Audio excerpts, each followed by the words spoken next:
خالہ خدیجہ۔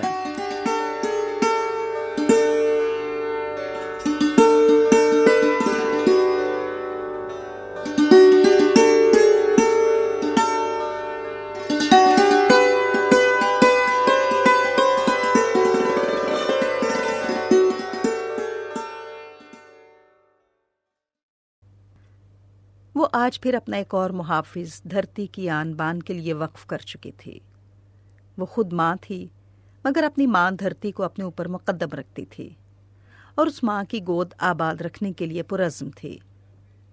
میں جب بھی اس سے ملنے جاتا تو وہ گئے دنوں کی کوئی نہ کوئی بات مجھے سناتی اور میں اپنی آنکھوں میں آنسو چھپائے، نظریں جھکائے اس کی بات سنتا اور اس پر یہ ظاہر نہ ہونے دیتا کہ میرا دل بھی غم سے پھٹا جا رہا ہے۔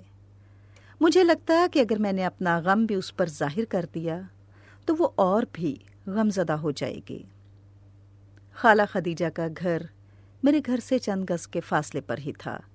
گاؤں کی عورتیں اپنے اور اپنے بچوں کے کپڑے اسی سے سلوایا کرتی تھیں۔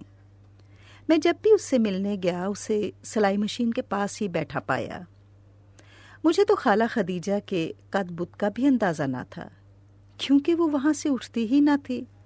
اپنے گھر بلکہ گاؤں سے بھی دور اگر کوئی خالہ خدیجہ کا ذکر کرتا یا اس کی داستان غم سناتا تو میری آنکھوں کے سامنے سلائی مشین پر جھکی ہوئی ایک عورت ہی آتی۔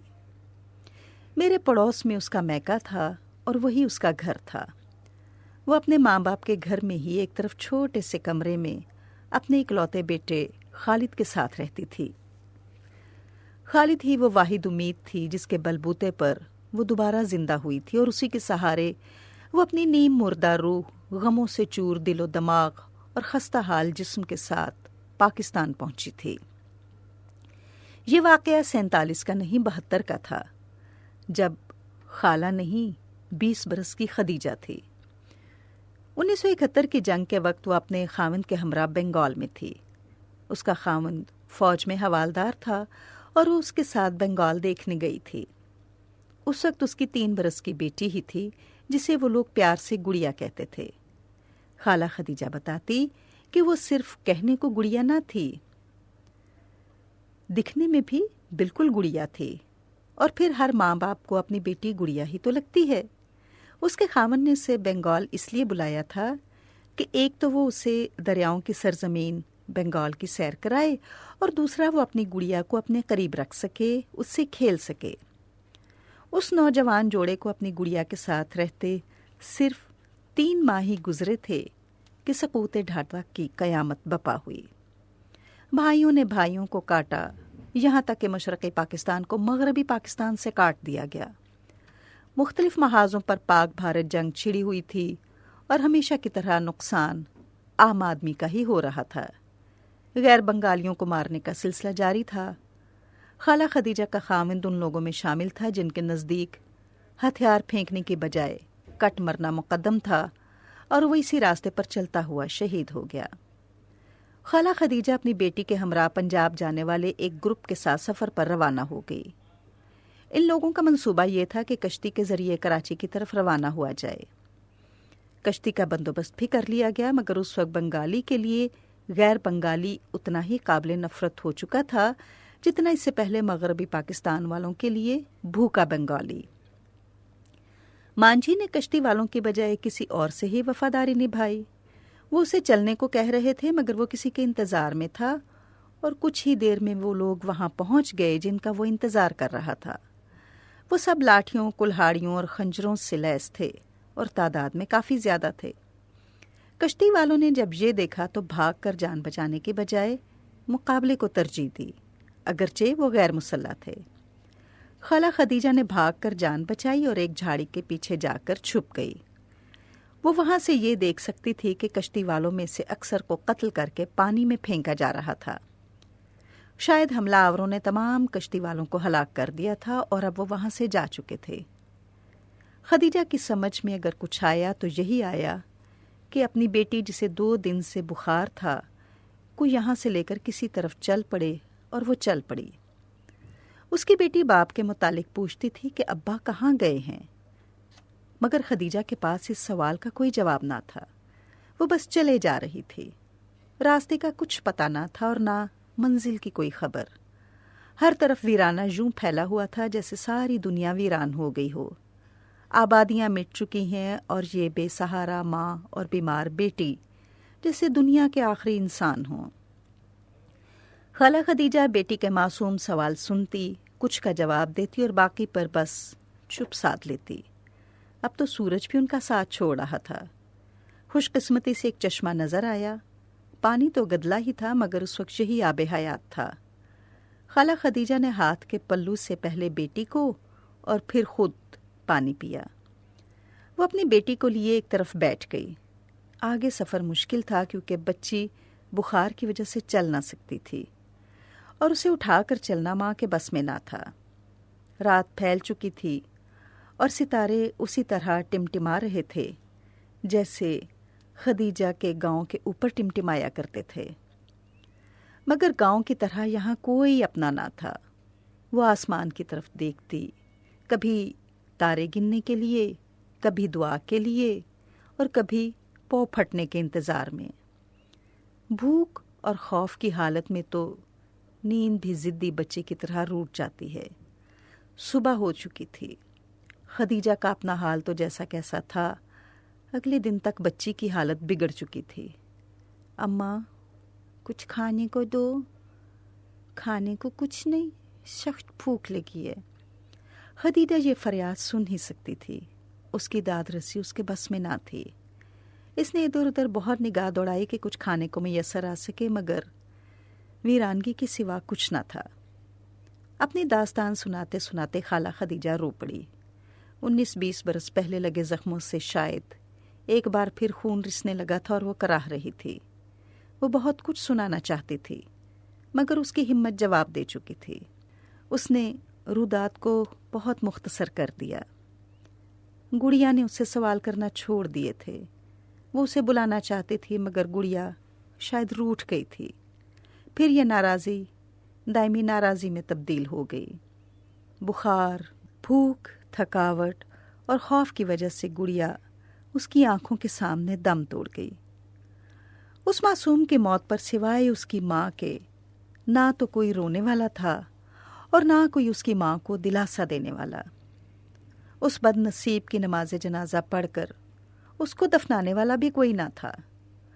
سارے کام دکھیاری ماں نے خود ہی کرنے تھے اور اسی نے کیے۔ خدیجہ نے اپنے سر سے دوپٹہ اتار کر بیٹی کو اس میں لپیٹا اور گڑھا کھود کر دفنا دیا۔ ماں کے ہاتھوں ہی بیٹی کا ایسا کفن دفن۔ خالہ خدیجہ سسکیوں میں ڈوب گئی۔ اس نے ہمت کر کے آگے سنانا شروع کیا۔ بھوک، پیاس اور غم سے نڈھال اس بے سہارا عورت نے کسی آبادی کی تلاش میں سفر جاری رکھا۔ اگلی رات بھی سر پر تھی کہ اسے دور ایک گھر نظر آیا۔ وہ خیر و شر سے بے نیاز زندگی کی تلاش میں آگے بڑھی۔ صحن میں ایک بڑی عمر کی عورت اور اس کا خاوند بیٹھے تھے۔ خدیجہ کے دل سے آواز اٹھی، اب یہ بنگالی خدا جانے تمہارے ساتھ کیا کریں۔ انہوں نے تم سے تمہارا خاوند اور بیٹی دونوں چھین لیے، لیکن اب شاید موت اس کے لیے خوف کی بجائے ایک امید بن چکی تھی اور وہ اسی امید کے ساتھ اس گھر کے صحن تک پہنچ گئی۔ اس کی توقعات کے برعکس ان میاں بیوی نے اسے خوش آمدید کہا۔ اس کی زبوں حالی بالکل واضح تھی۔ جب بزرگ شخص جس کا نام شہاب تھا اس نے اس کے سر پر شفقت سے ہاتھ رکھا تو وہ زار و قطار رونے لگی۔ شاید زندگی پر اس کا اعتماد بحال ہو گیا تھا۔ اس نے سسکیوں راہوں میں اپنی روداد انہیں سنا ڈالی۔ اب وہ اکیلی نہیں رو رہی تھی، اس کے ساتھ رونے والے موجود تھے۔ بڑی بی نے اسے کھانے کے لیے کچھ دیا اور اتنے میں ان کی 2 بیٹیاں بھی آ گئیں۔ بس ان کی 2 بیٹیاں ہی تھیں۔ بیٹیوں کے والدین ہونے کی وجہ سے وہ اس بیٹی کا درد بھی بخوبی سمجھتے تھے۔ بڑے میاں نے ان سب کو تاکید کی کہ وہ خدیجہ کی موجودگی کے بارے میں کسی کو نہ بتائیں ورنہ بڑی مصیبت آ سکتی ہے۔ یہ دکھیاری ہمارے پاس اللہ کی امانت ہے اور ہم نے اس کی حفاظت کرنی ہے۔ خدیجہ اس جگہ کا راستہ بھی بھول چکی تھی جہاں اس نے اپنی بیٹی دفنائی تھی۔ اگلے دن نہ جانے غیر بنگالیوں کا قلع کرنے والوں کو کیسے خبر ہو گئی کہ شہاب کے ہاں کوئی پنجابی لڑکی ٹھہری ہوئی ہے۔ وہ یہاں آن دھم کے شہاب اور اس کی بیوی نے خدیجہ کو بہت سارے بستروں کے نیچے چھپا دیا۔ بلوائیوں نے گھر کا جائزہ لیا اور انہیں یقین ہو گیا کہ انہیں غلط فہمی ہوئی ہے، اور خوش قسمتی سے وہ وہاں سے چلے گئے۔ اب خدیجہ دن کے وقت ایک کوٹھڑی میں ہی رہتی اور رات کو ہی باہر آتی۔ شہاب اور اس کی بیوی اسے اپنی تیسری بیٹی سمجھتے، جو کہ بیوہ اور بے اولاد ہو چکی تھی۔ یہ لوگ غیروں کے قافلے میں اپنے تھے۔ ان جیسے بہت سارے اپنے تھے، جن میں سے بہت ساروں کو ہمارا ہونے کی بڑی کڑی سزا دی گئی۔ ایک امید جو زندگی کا سہارا تھی اس کے شکم میں موجود تھی۔ وہ اسی امید کی خاطر جینا چاہتی تھی، اور اس کا اندازہ شہاب کی بیوی کو بھی ہو چکا تھا، اور وہ اس وجہ سے بھی اس کا بہت خیال رکھتی تھی۔ جب فساد کا طوفان کچھ تھما تو شہاب نے معلومات حاصل کرنا شروع کی کہ کس طرح خدیجہ کو پاکستان بھجوایا جائے۔ آخر کار وہ اپنی کوششوں میں کامیاب ہو گیا اور اس نے خدیجہ کو پورا طریقہ کار سمجھا دیا۔ خدیجہ کو کراچی میں اپنے ماموں کا پتہ یاد تھا، اور اس نے انہیں خط لکھ چھوڑا کہ وہ کچھ عرصے میں پاکستان پہنچ جائے گی۔ شہاب نے اپنے منصوبے کے مطابق خدیجہ کو کراچی جانے والے بحری جہاز میں بٹھا دیا۔ غموں کی ماری خدیجہ تن تنہا اور خالی گود کراچی کے ساحل پر اتری اور کچھ تلاش کے بعد اپنے ماموں کے ہاں پہنچی، اور اس کے بعد ماموں کے ہمراہ اپنے دیس اپنے گاؤں پہنچ گئی۔ چند ماہ کے بعد اس کے ہاں بیٹے کی پیدائش ہوئی، اور اس کی امیدیں آسیں تر و تازہ ہو گئیں۔ سب کچھ چھن جانے کے باوجود اب وہ جینا چاہتی تھی، اپنے لیے نہیں، اپنے بیٹے کی خاطر، جس کا نام اس نے خالد رکھا۔ خالہ خدیجہ نے خالد کی خاطر محنت مزدوری کا آغاز کیا۔ وہ بڑی خوددار تھی اور اپنے ماں باپ اور بہن بھائیوں پر بوجھ نہیں بننا چاہتی تھی۔ اس کی ماں نے بچپن میں جو سینہ پرونا اسے سکھایا تھا وہ اس کے کام آیا۔ خالہ خدیجہ گاؤں کی عورتوں اور بچوں کے کپڑے سینے لگی۔ اس نے اسی مزدوری سے خالد کو پڑھایا، لکھایا اور جوان کیا۔ خالہ خدیجہ کو اپنے ماں باپ کے گھر ایک چھوٹی سی کوٹھڑی ہی کافی تھی۔ کچھ عرصے بعد ہمت کر کے اس نے تھوڑی سی زمین لے کر گھر کی بنیادیں بھی ڈال دیں۔ خالد نے انٹر پاس کیا اور ماں کی ہدایت پر فوج میں بھرتی کی تیاری کرنے لگا۔ ہائی اسکول کے ہیڈ ماسٹر کی بریفنگ کے بعد اس نے ISSB کے لیے مکمل تیاری کی اور پہلی بار ہی اس میں کامیاب ہو گیا۔